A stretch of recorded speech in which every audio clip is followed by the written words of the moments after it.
Hi, this is William Ramsey. Welcome to William Ramsey Investigates. On tonight's show, I have former FBI agent John D'Souza discussing both his book, The Para Investigators, and what's known as the Smiley Face Killers. The intro to the show is from a 2010 interview between investigator Christy Peel and Ian Punnett of Coast to Coast Radio. Enjoy the show. Thank you. Well, I think I got the setup right. We'll check on some of those details, but I know that throughout the evening, what you're going to hear tonight on Coast to Coast is a story that almost seems too bizarre to be true, and yet almost a story that falls along some pretty predictable lines. That is to say that there are elements to this story that'll just make you nod your head and you think, well, here we go again. A case where men are disappearing on college campuses, and nobody seems all that concerned about it. The charge has been made from the very beginning that if these were women that were missing, if these were women who gone for 10, 15, 20, 30 days, there would be a much greater uproar. There would be people would somehow be more open to the idea that there is a serial killer on the loose here in the United States. But because they're men, there just doesn't seem to be the interest level within the police authorities. It doesn't seem to have the same. It doesn't seem to raise the same alarms that these cases would if they were women. Christy Peel used to be a reporter for 5 Eyewitness News and has continued to investigate what we have, for lack of a better term, we've been calling it the Smiley Face Killers. And thank you, Christy, for giving us time on this tonight. You're beginning to feel like almost like the Smiley Face Killer angle, the graffiti angle of the story, may have been kind of a red herring and something that kept police authorities from investigating. Yeah, good evening. It's funny because I think the public has grasped onto the Smiley Face Killer's name and image, but I think that in law enforcement circles, it has done negative things for this story and has just perpetuated it as a conspiracy and not as something that is factual. Okay, explain how the Smiley Face Killer angle started and why you don't think that's the way we should continue to talk about it. Well, the bummer in all this is that I blame myself because I was working at KSTP in Minneapolis, and we had been working for quite some time with 2 former detectives, police officers in New York City, who were convinced that these drowning deaths were connected. And when we pressed them for some evidence to show that they were connected, they brought to us the smiley face graffiti that they said they could find at these different locations. And that's what we went with when we told the story in Minneapolis and on your show and on Good Morning America. And that's kind of the title, the name of it, that stuck. Now, the problem is that these smiley face graffiti images are everywhere. We all see them. And law enforcement, that's not proof. You're not going to take an image of graffiti to a courtroom. You're not going to tie it to someone and then tie that same person to a homicide. I mean, I guess you could, but right. It's a little bit more difficult than actual hard factual evidence. Hi, this is William Ramsey. Welcome to William Ramsey Investigates. On tonight's show, I have a very special guest, somebody who I heard on an interview. Actually, it popped up on my YouTube feed, and it was an interview he did with After Hours AM with a guy by the name of Joe Sturgis. His name is John D'Souza. He is, or was formerly, an FBI special agent. And tonight we're going to talk with him about some of his more recent works and also his book called The Para Investigators, 52 True Tales and Concepts of Supernaturally Gifted Investigators. And I did read about a little over half of this book. I really enjoyed it. But Mr. D'Souza, are you there? Yes, I am, William. It's great to be on the air with you Great. Here, man. Thank you very much, John. I really appreciate it. I listened to the interview you did on After Hours AM, and I was really astonished about your analysis on a lot of those cases, particularly the Smiley Face Killers case, which I've been working on. I've done some interviews with other people who've researched that case and read a number of books on the Smiley Face Killers. So I just was really... I listened to that interview with great interest and was very impressed with your analysis. So I really appreciate you taking the time to talk about your perspective on these cases and also your book. So, maybe the best thing you can do to people who haven't heard of you or your name is maybe talk about your background and how you got involved with the FBI. Great. Yes, William, as you said in your kind introduction there, my name is John D'Souza. I was a special agent with the FBI for over 20 years. During that time, I worked mostly counterterrorism investigations and also a lot of criminal investigation, high-profile cases. I worked, the Unabomber case, which is a case that went on for nearly 20 years, the most successful domestic terrorist in the history of the United States of America. He was the guy who was sending around little package bombs to people's homes and their businesses, and they would just see these packages that they weren't expecting, bring them into their homes, and they would then go into their kitchen or something, and they would open up the package and they would get blown up. And he did that for nearly 20 years. And I write about that in my book, The Para Investigators, True Tales and Concepts of Supernaturally Gifted Investigators. And I also worked the 93 World Trade Center bombing and also 9/11 bombing as well, the 9/11 terrorist acts as well, that brought down the World Trade Center, as well as many others. I worked with serial killers as well over the years. And so all of this sort of knowledge and experience has helped me to understand when there are criminal situations that just aren't quite right, that aren't where something is really out of place. That's why I always ask people to just, especially people who are interested in investigation in any capacity. I don't care if you're a security guard, a ghost hunter, anyone who is interested, or if you just follow killers and a lot of these mysteries and crimes that are high profile. I always ask people, please just go read from my book, my first book, The Para Investigators. Just read the free sample on Amazon. Read the first 50 pages because it's a good review of what real investigation is and what true investigators actually do. Because unfortunately, television has pretty much ruined what that means for most people in most people's minds. People don't have a real understanding of what real investigations means. And so when they see something being done, whether by police or by police detectives or by agencies like the FBI, they don't have a good sense for what is proper to do. I mean, people to this day still believe that because of television, they still believe that if you get fingerprints at a crime scene, that's basically it. I mean, the thing is over. Or you get a DNA sample. It's done. It's called the CSI effect. Yeah, exactly. Yes, that's good. I hadn't heard that before. Yeah, that actually came up in my investigation into the West Memphis 3. It's like people think that once they've got DNA, and every case has DNA too. That's it. So once they get DNA, then it's over, and they can, the whole case. Exactly. And people don't understand that if you don't have a basis of comparison for the fingerprints, because the criminal was kind enough to do previous crimes, and therefore, you have the NCI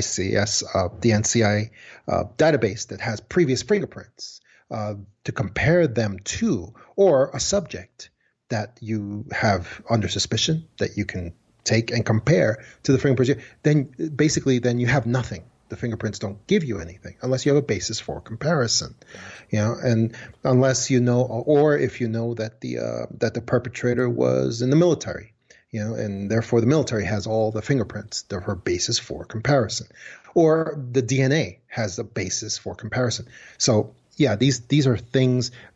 People also believe that polygraphs are an investigative tool, right, when they're not. I have stood in very high level multiple murders and had high government officials say to me, "Well, aren't you going to bring in the polygrapher and do polygraphs?" And that's basic investigation. Is that a polygraph is not an investigative tool. It is a coercive tool for after you know who did the crime. That's what it is. It's definitely not an investigative tool for building a case. And I have again, people just have no idea. That's why, like I said, I always ask people, please just read the first 50 pages of my book, The Para Investigators, which gives a good review of what real investigation means, what it signifies. I mean, the other basic thing is people don't understand what real, and again, one of the opening chapters in my book is real investigation, what it means. Right. People don't understand that real evidence can be a rumor. It can be something that, because if you take that rumor, that's called raw data, and you place it against a bunch of other rumors that repeat the same patterns and the same assertions in them again and again and again, that adds up. That adds up to real evidence, those patterns, those clues that you can connect. People believe that anything that you cannot put into a test tube and that men can, in white lab coats, can't measure and put and take instruments to, that it can't be real evidence. But evidence simply means anything that is likely to make any assertion more or less true. Right. And I think that's the basic gist of your book, is that, you talk about the five sensory box, the fact that, there's something beyond touch, taste, sight, sense, smell, right? That something like that. So I think that you really successfully related that in your book, and talked about in the Para Investigator book. So I really thought that you did a great job with that. What led you to write that book?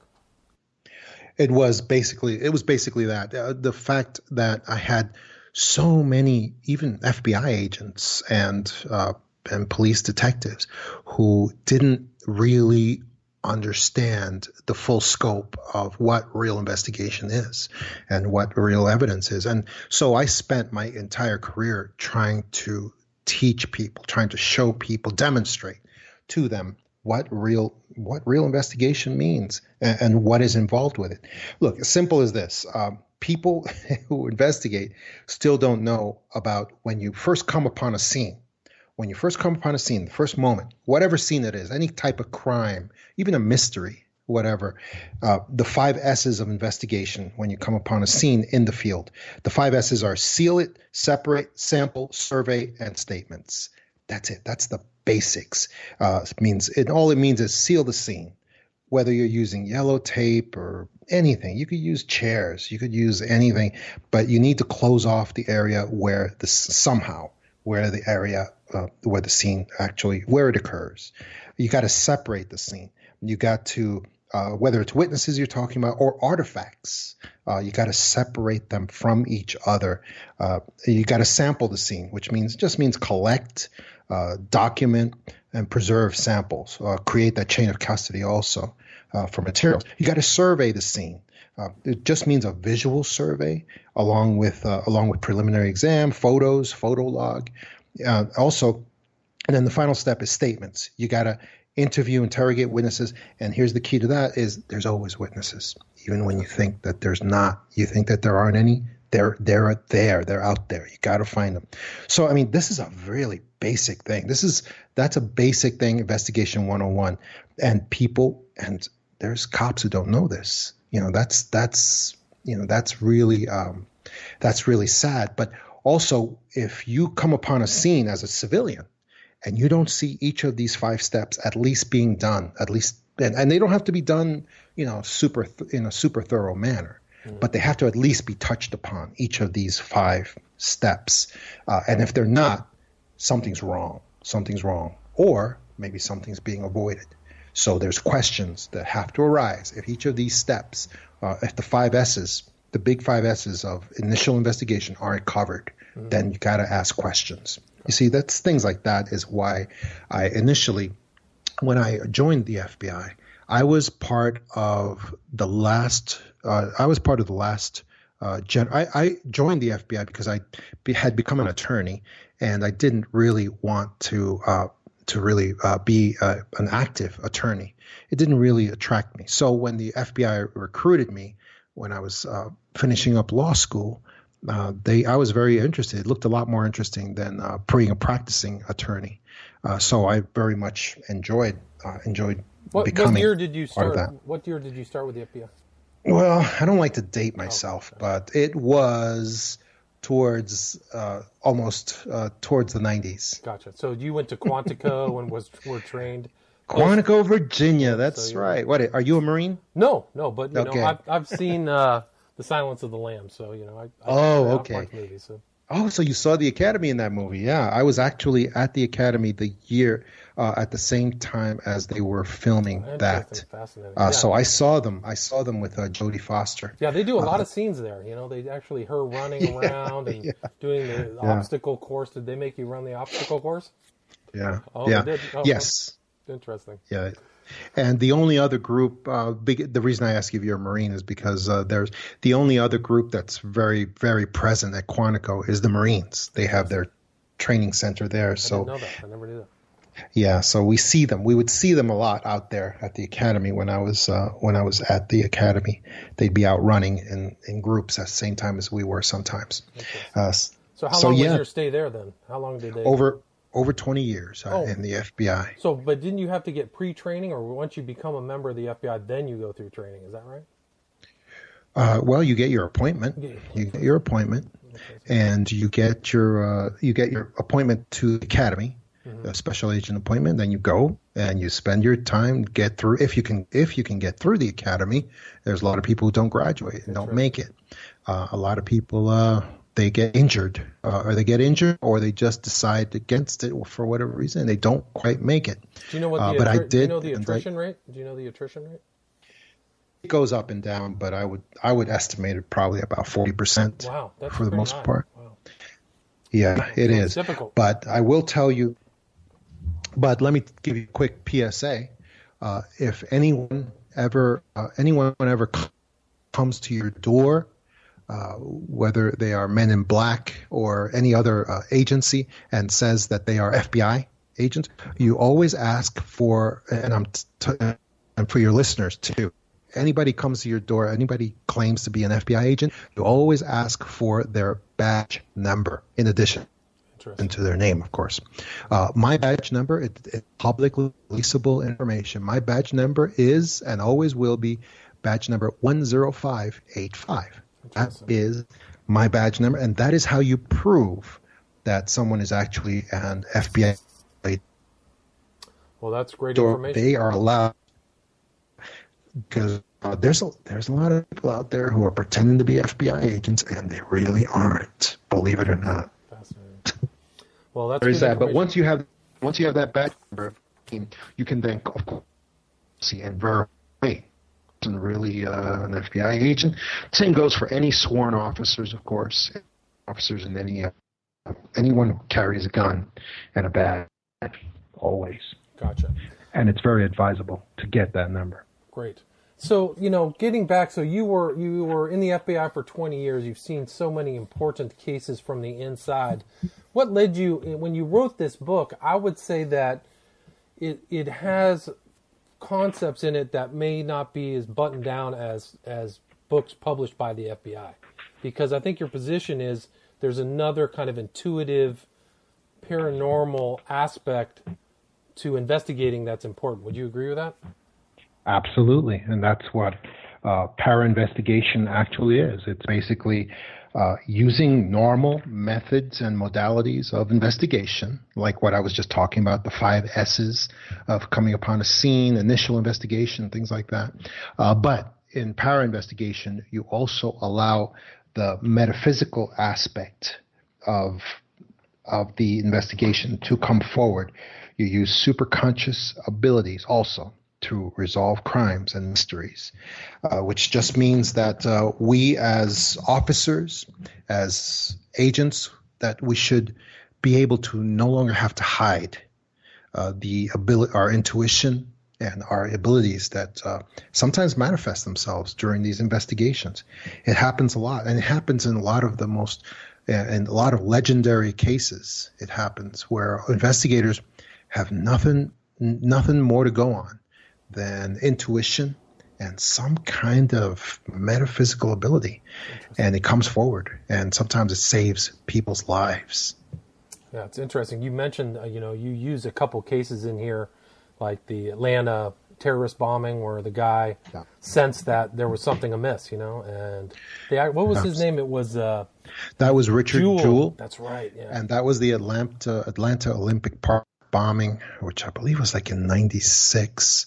And he was basically just a security guard who nobody ever expected anything great from him. But there was one night where he became the greatest investigator of all time, because in Olympic Village, when there were thousands of people at 1 a.m. that were streaming everywhere, and media that were doing interviews of athletes and families that were walking everywhere. Like I said, thousands. The place was packed with people. And he found that giant hiking bag, it's about almost 5 feet tall, the kind that people pack everything into. And he, instead of hauling it into lost and found like most people would, he actually put up a police line. He did what I just said in my 5 S's of coming upon the scene. He sealed the site. He took tape and objects, and he set up a perimeter around this possibly dangerous package. And he set up a perimeter, and then he shooed people away from the area. And people got it on camera. People got it on camera what he was doing, and it was on CCTV also. And he never touched the package. Like proper procedure. He never touched the package, but he started yelling at people, "Get out of the area," and people weren't listening because he's just some paunchy security guard, and they didn't care what he had to say. But he started using his body, he started waving his arms, he started getting really desperate, and his voice started screaming at people, "Get out of the area. This is a dangerous package, a very dangerous package." And he was able to do enough of that.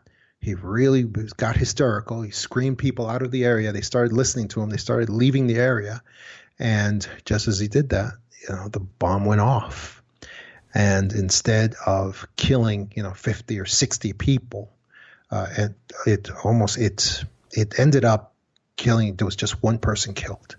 That's right. And they blamed that guy, him, right? Didn't they? Yes. Right. Yeah, because as investigators on the scene, on the ground, were watching these videotapes of him, more and more of him shooing people away, of his voice going up in pitch, of him getting hysterical as he was shooing people out of the area and using his body to actually bash people out of the area.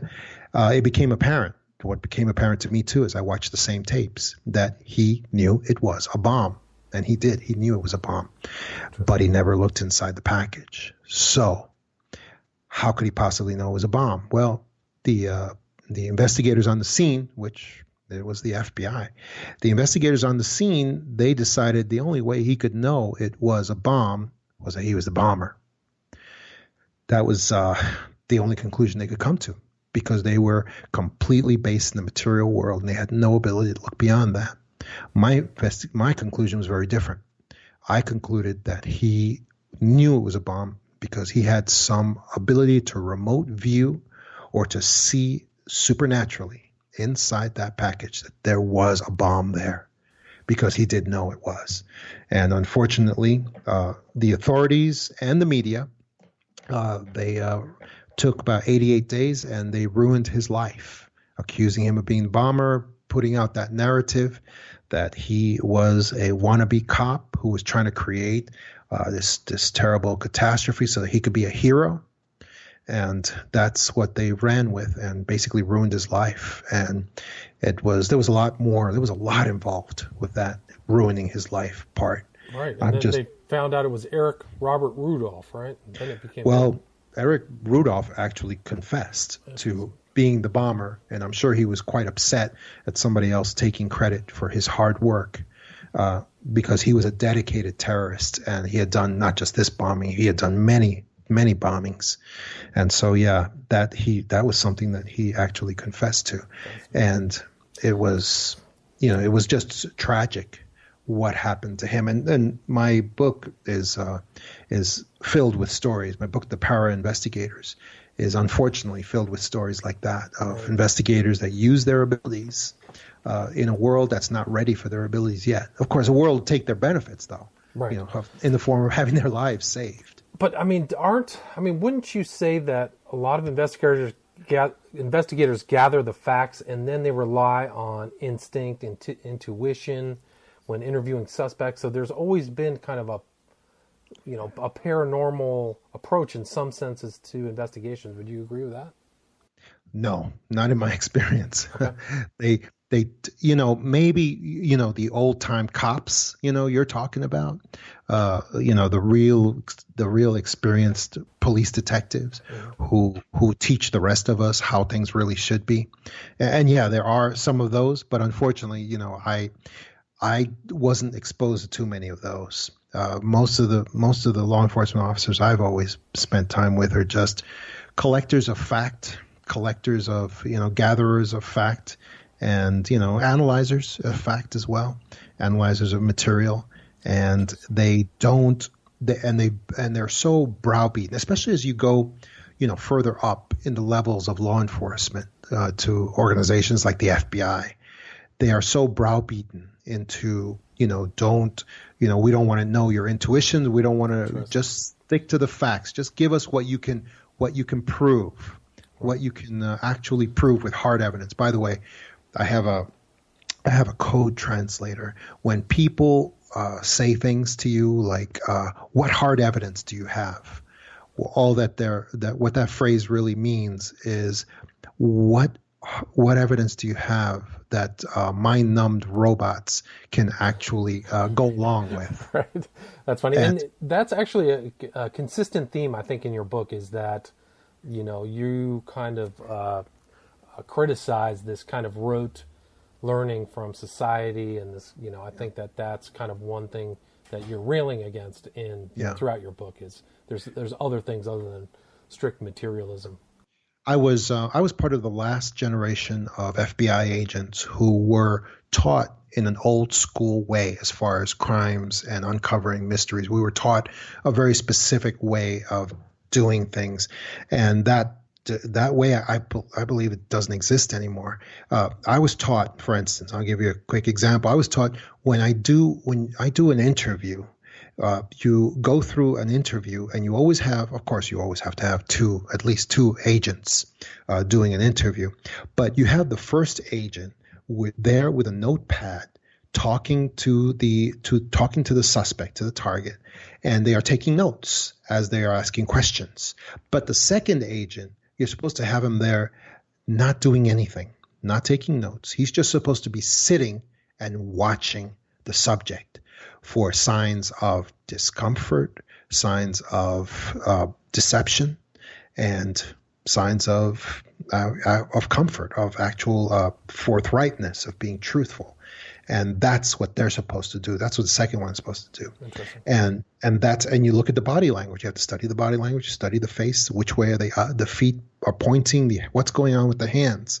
And at the end of that interview, you also were supposed to provide some kind of assessment on possible truthfulness, or even truthfulness, but comfort, or possible signs of deception. And I don't believe that that's done anymore. It's not now. What have they changed? Now they record interviews, and that's about it. Now they record these the important interviews. Let me put it that way. They record the interviews, and the FBI guy is just basically there. I don't know, backup, I guess, with notes. And I always say to FBI agents, I've always said this: if you don't do anything more than a robot with a tape recorder can do, then eventually you will be replaced by a robot with a tape recorder. Wow. And I'm sure there's a lot of old-time police detectives that have gone through the exact same process that I'm telling you right now that I went through. Interesting. When you're like, what would you recommend as far as this kind of para-investigating to facilitate that change into a more intuitive or paranormal investigator? What would you recommend? What I always recommend is the same. I always recommend that police departments and training academies read my book.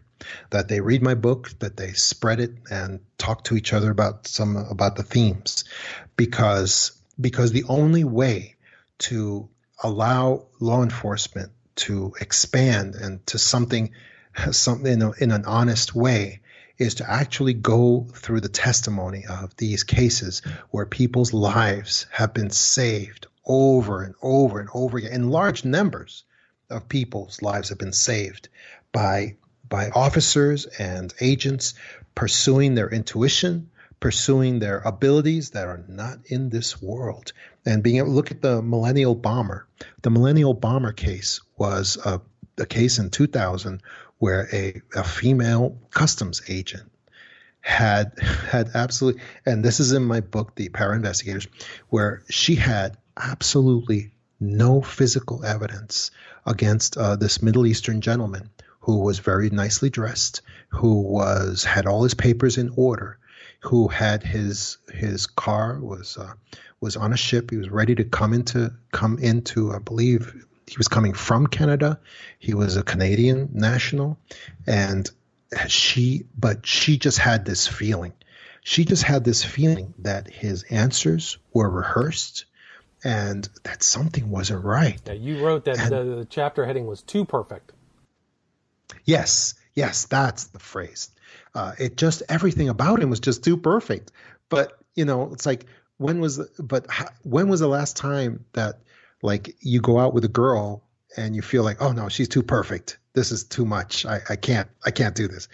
It just doesn't seem like how could that be a basis for intuition?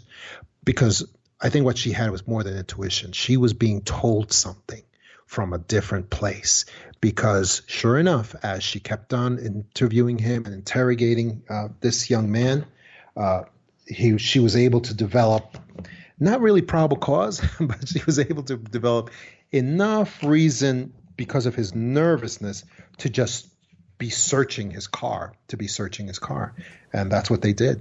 And even that, she took a big risk. She took a big risk by doing that because she really didn't have any probable cause. I mean, you know how the old game goes, oh, he was glancing nervously. He started to sweat a little bit from his forehead. It's like, yeah, sure. Okay. But she had to use whatever she had because she had to search that car. She knew there was something in that car. And sure enough, the searches, even though the dogs were negative, the searches went through and they found that in a big amount of white powder. And she was like, and everybody was high-fiving her because they were like, yeah, cocaine. They were like, this is great. This is like several pounds of cocaine. This is amazing. And they were like, what the hell is, and her compatriots were saying to her, what are you, a witch? Because this was amazing that she found this in a hidden compartment underneath a place where nothing should be, in his car. And so this would have been the largest cocaine bust that any of them had ever come across in their lives. So they were really looking at her and saying, you are definitely some kind of a witch because this is unbelievable. This guy had nothing suspicious about him at all. And as they're doing that, of course, they're testing the white powder. And, you know the story. It comes back completely negative for cocaine or drugs of any kind. So now these guys were like, they didn't know what to do. They were completely stumped. And then somebody just got the bright idea, we gotta test it for for other things. And they were like, what other things are there besides drugs? And they said, we gotta test it for, maybe it's explosive. And that's finally what they did. And as soon as they did that, the guy, of course, breaks, makes a run for it, tries to carjack somebody. And then they bring him down. And eventually, of course, they got rid of all the dogs they had, which were all drug dogs. And they brought in a new shift of dogs. And all the dogs were explosives dogs. And, of course, they found out that it was an enormous amount of explosives. And then they continued tearing the car apart. And they found all kinds of timers and mechanisms. And they found out that not only was her intuition justified, but that was justified to a level that none of them dreamed of, because this guy had enough explosives to kill dozens and dozens and dozens of people. Yeah, fascinating. I mean, there were also hunches before 9/11, right, that were not recognized yes. by higher ups. Can you talk a little bit about that? Sure. The Power Investigators, opens up with the story of the 9/11 Indigo kids, the Indigo kids of 9/11. That's a better way to say it. And they were basically all these little kids all over the country. There are dozens of cases of these little kids who, in the weeks and months before, actually, no, the weeks and days before 9/11 terrorist attacks happened, were having visions and dreams and experiences of the actual 9/11 event. And they were, there were little, I can tell you and these kids weren't reported by their parents, of course, but they were reported by caretakers and babysitters, school bus drivers, by people who were around these kids when the incidents happened. For instance, we had a little girl who was just sitting on a playground, and she was not playing with any of the other kids. She's by herself, kind of doodling in the dirt there, and a teacher comes over to her and says, "Sweetheart, are you okay?" And the little girl says, "Oh, yeah, I'm fine. I'm just thinking." And then the teacher turns to walk away, and the little girl grabs her skirt and pulls down violently and tells her, "Please, tomorrow, stay away from tall buildings, because tall buildings can fall down, and sometimes they fall on people." Wow. And the teacher just chalks it off to, I guess, too much sugar, and walks away. We had another little boy who was creating finger paints, and this is actually illustrated on my Amazon, on my trailer for the book, the Power Investigators, and it's the little boy was just creating a finger paint of some scene, and teacher comes over and says to the little boy, "Oh, that's very beautiful. These two tall skyscrapers, they're glowing, and there's angels flying out of them. Where are the angels flying to?" And the little boy said, "Those buildings are not glowing, they're on fire. And those are not angels with wings, those are people who are on fire, and they're jumping out of the buildings." So again, the teacher walks away and just thinks it's like too much sugar or something. I had another little boy who woke up screaming on his school bus because he was having a nightmare of people on fire in a building and the building collapsing on them. So all of these cases didn't mean anything to anybody when they happened, but after 9/11 happened, and there was this huge campaign for see anything, say something, and report in and all that. Then these people reported these experiences, and they told about these kids, and these big strapping law enforcement guys, FBI agents and officers, because these task forces were all over the country. They had to go and interview 8-year-olds and 9-year-olds and 10-year-olds who were having these visions and these dreams and these experiences, and they had to treat it as a real serious thing because it had to be vetted out for any possible connection to terrorism. Interesting. Yeah. So of course, every one of these cases was negative for any, but these poor. Well, I had read about other premonitions. People had claimed that they had seen, the towers go down before September 11th. So I had heard those kind of, rumors of those types of things happening as well. Not the children that you wrote about, but just in other, readings online. Yeah, I have too. I've heard about a lot of adults that had them, but who's gonna report them? These are kids being reported by other people. Right. So that's what makes it particularly interesting. It's remarkable, yeah. You had talked about kind of investigating into UFOs and things like that. I found it interesting that you didn't give a lot of the UFO stories much credence. You talked about a kind of 6% rule. Can you talk about a little bit about that? Yeah, there's a great former NASA scientist named Stanton Friedman, and he gets a lot of flack from a lot of his fellow scientists, and he has a great saying I like. He says, "So what if 95% of UFO cases are fraud or untrue or just not enough evidence to prove whether they are correct or not? That has nothing to do with me. All I care about is the 5%, if that, of UFO cases that are actually completely unexplainable and quite possibly extraterrestrial."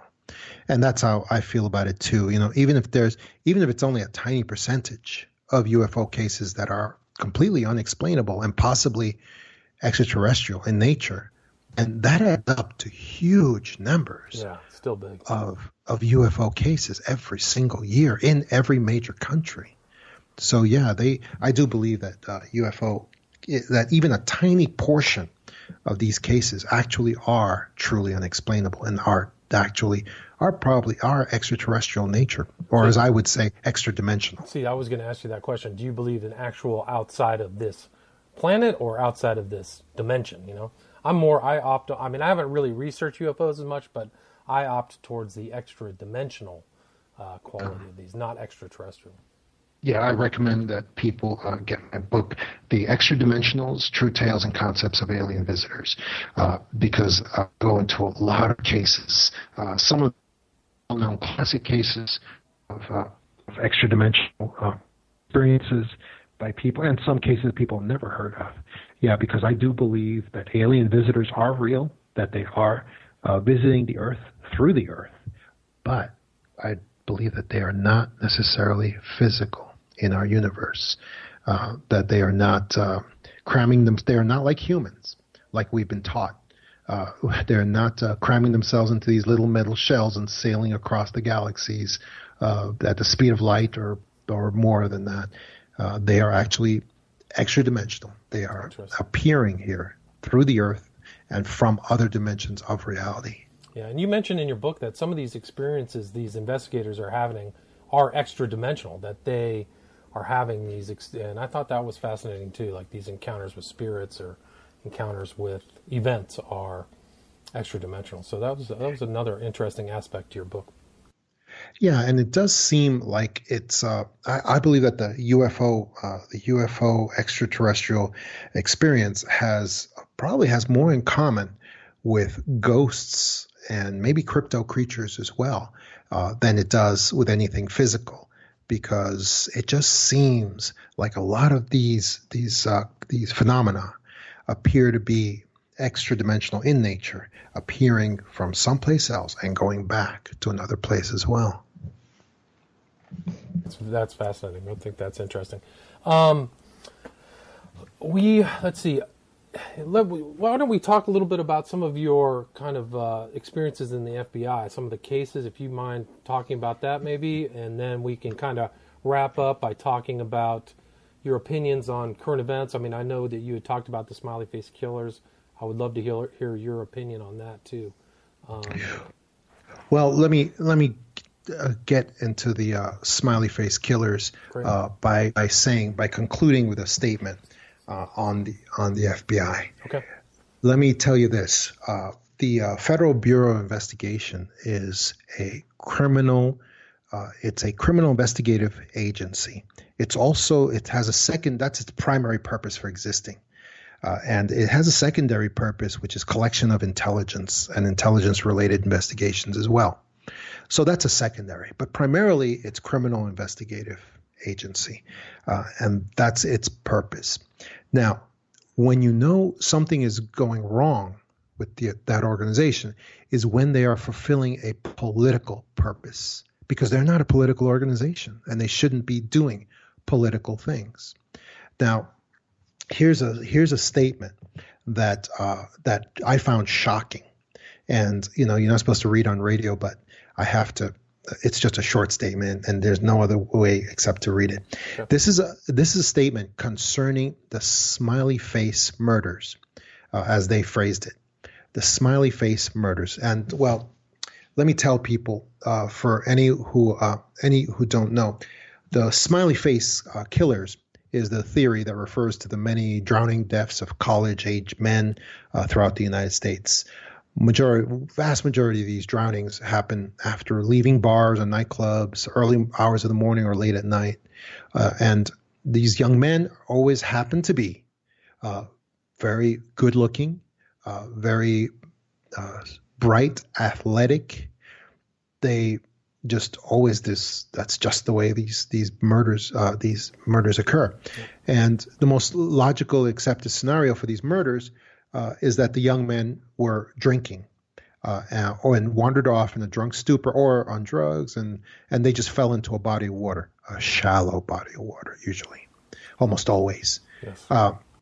And so, of course, we have there's two retired detectives from New York City who put forth the smiley face murders theory at first and developed evidence to show that it was to support it, right. And a great deal of evidence, I might say. Gannon and Duarte. Yes. And as far as and I don't want to talk about the individual cases because I'll have police chiefs calling me up and saying nasty things to me, but I can talk about the cases generally. And generally, every single one of these young men were very fit, a lot of times varsity athletes with their letters and everything, very good-looking young men by any standards, not whatever you consider good-looking to be. Some were good swimmers, too, very good swimmers. Yes, and regardless, they were great athletes in some sport somewhere. And the theory comes, of course, from the fact that graffiti always appears in the form of a smiley face, that it appears near the body of water where the murders, where the deaths occur. And the detectives believe this mark, this smiley face, is the mark of a group of serial killers. That is the smiley face murder theory. Now, having said that, let me just show you an organization doing what they're not supposed to do. Here is a statement from the FBI National Press Office, and anybody can look this up online.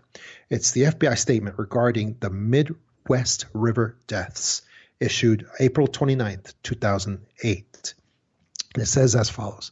The FBI has reviewed the information about the victims provided by two retired police detectives who have dubbed these incidents the, quote, smiley face murders, unquote, and interviewed an individual who provided information to the detectives. To date, we have not developed any evidence to support links between these tragic deaths and any evidence substantiating the theory that these deaths are the work of a serial killer or group of serial killers. The vast majority of these instances appear to be alcohol-related drownings. The FBI will continue to work with local police in the affected areas to support as requested. Okay, this is the announcement that they put out, and it is completely inappropriate for them to do so. In other words, they were ordered by somebody to put out this statement contrary to their basic function. This is a political statement. When you're out there, they are there to state if a crime has occurred, and if this is, if it's terrorism, it's whatever. That's what they're there for. This saying that there are no smiley face murders. That's the function of the mayor of the town. That's a political function, folks. Law enforcement has looked into this. They have investigated this thoroughly, and I've looked at it. And I'm just here to tell you, folks, and again, this is an announcement from the mayor of the town that he should have given. And I'm here to tell you, there is no serial killer, folks. You guys can relax. This does not exist. This is not an investigative statement to be made. And so that right away, when I see the FBI put out a completely inappropriate statement like this, that a serial killer does not exist, because they're there to tell me that a serial killer does exist, right, and that a crime is being committed. That's their function. It's like a positive statement, not a negative statement. Why exactly? What are the politics? Why do you think they put that out, or who told them? Because they were ordered to. From who? That's the relevant question, isn't it? Right. Because as far as I can see, the director or the president doesn't give a crap about whether there are smiley face killers or not. They don't care. No. So who would care that much? Well, to me, I believe it's the people who are sponsoring the smiley face killers, the people who are above national authority. That's what I believe, but that's a little bit further on, although I think we just have an hour, right? Okay. Well, we can go as far over as you like. Okay, good. Very comfortable. All right. I don't want to put you, it's Friday night.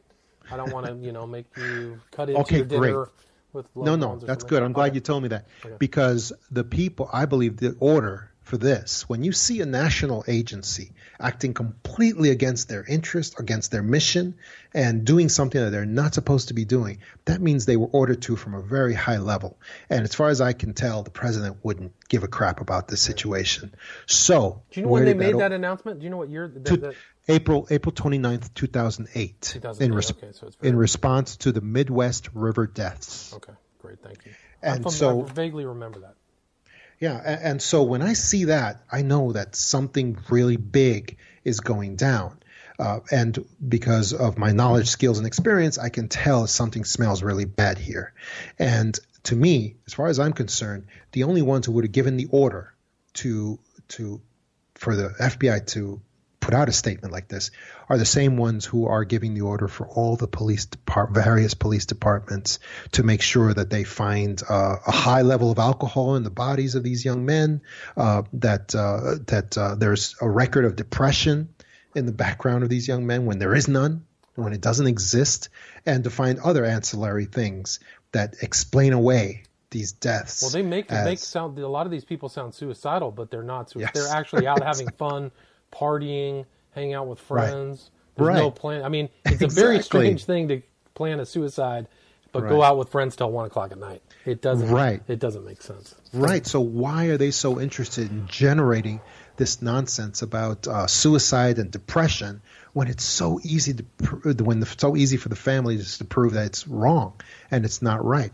And the answer is this. I've talked to many of the families. They don't believe any of these stories. That they're course. Depressed. Dakota James recently was found in the Ohio and Pittsburgh missing 40 days, out with a night with friends, and I mean, he wasn't in the water 40 days. I can tell you that. Absolutely, he was somewhere. Right. And so where was he? Somebody had him in a place. Right. In a place. And again, I don't have hard evidence of this, but they had him in a place where they were committing some kind of ritualistic actions that were going forward over a long period of time. And that's what I believe that they were doing. Again, I don't want to comment on any individual case. I understand. But what I want to say is when you see, but I want to comment generally that when you see lots of police departments across the nation all coming up with the same script, it's almost like it's issued to them and they're told what to look for. Because look at this. The reason I read this statement from the FBI is because it's part of it is, and there's a lot of tragedy here, but part of this statement it makes me chuckle. It makes me laugh because it's just so funny. Because the most ludicrous thing you can say, this was written by an attorney, obviously. You're an attorney, so am I. So I can hear I know the attorney language. When Alex Jones makes a general thing about Pizzagate, it just sounds exactly like an attorney wrote it. I mean, it's just like, come on, you're talking somebody's exactly. So listen to this sentence. To date, we have not developed any evidence to support links between, and this same sentence is given to all the police departments as well. To date, we have not developed any evidence to support links between these tragic deaths or any evidence substantiating the theory of the smiley face killers. Okay, so basically what they and all these police departments also, they use the same sentence. It's almost like it's issued to them from someone. That's just astonishing insight, man. And what that sentence and what that sentence is really saying is, well, you know what? That thing that you're saying exists, it doesn't exist because I haven't found any evidence of the thing that I don't care about and that I don't believe in anyway. So I'm not looking for that. And I didn't find that. So therefore, it doesn't exist. It's circular logic. Yeah, it doesn't make sense. It's circular logic. Somebody is feeding these police departments these denials. Hi, this is William Ramsey. That was former FBI agent John D'Souza discussing his book, The Para Investigators, which can be found on Amazon. The remainder of our interview can be found on my YouTube channel at William Ramsey Investigates. Thank you for listening.